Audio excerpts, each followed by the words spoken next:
So many people that you were calling out, many people from years ago, I ended up seeing that you were vindicated about. And it's like, okay, maybe this guy has a point about getting out there. And even then, like Joe Rogan calling you crazy years ago.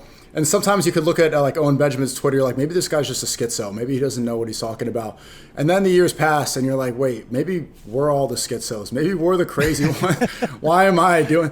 I just stepped down to get a cup of coffee. Like 3 guys asked me for a picture. I swear to God, these Jews have a stand outside and they're doing Jew books and they're handing it out. They're like saying, hey, SNEAKO, give us a Yom Israel Chaim. And I'm just like trying to get a coffee. You know, I can't. That's hilarious. You don't have to deal with that, you know? And so maybe I'm the crazy one.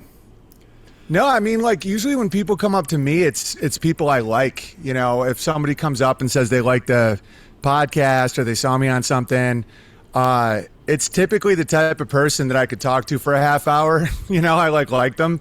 It's not, I don't feel hunted. And I used to tour with some really famous people that were on that level where I got to see it early on, you know, and I've dated famous women, and I just felt like I didn't want to feel like a prey animal, you know? What was the hardest part about making that shift? Because I've been traveling a lot. I liked Bosnia a lot. I like Malaysia a lot. And I don't know, something keeps drawing me. I don't know if it's okay, I was born here, I need to stay here. What was that leap? What was the hardest part?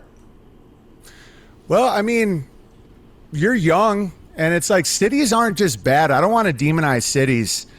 It's just when you're ready to start having kids. Like for me, what happened was when my wife got pregnant, everything started shifting. I saw, you know, how a lot of things about women that I thought made them crazy actually were like great instincts. And things just started shifting.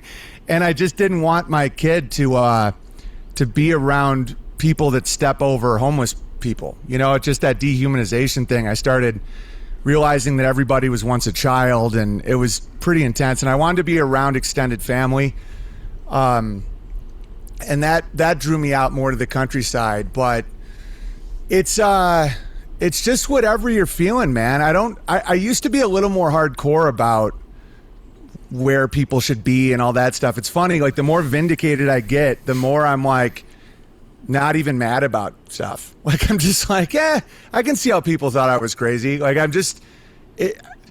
now I have a perspective where I can kind of see through their eyes how it must have looked to have a guy that they knew for 15 years that always just loved doing stand up and hanging at the bar and was just like happy to be like screaming in the wilderness about how everyone needs a well and what APAC is up to. You know, it's like that probably was weird.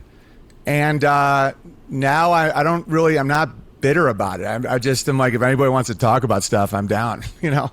Well, I mean, it's ironic because people in the city that are in social environments like that all the time, they try to make weird their personality. Everybody wants to have something unique, a unique quality that separates them from the herd. And when somebody actually does, then they get actually demonized. So, I mean, it doesn't seem like it's as virtuous as they make it out to be. Yeah, it's like their own trap. They set a trap for themselves.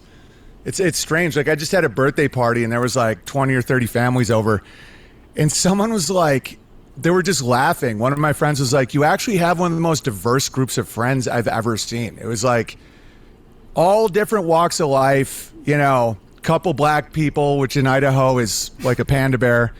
But everybody just has that honesty and that, I don't know, it's that first principle of honor culture where just people get along, and it's just like a great vibe. And it's just funny how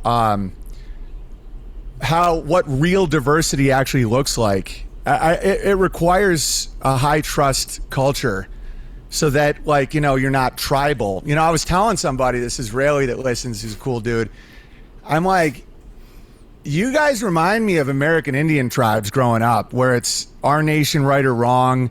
You're just like, you know, you're similar to the other tribe, and you'll do anything to kill each other, and then you just end up drinking mouthwash. I'm like, this doesn't end well for this. Like, you have to start getting more first principle and you know, less of this psychotic tribalism, you know?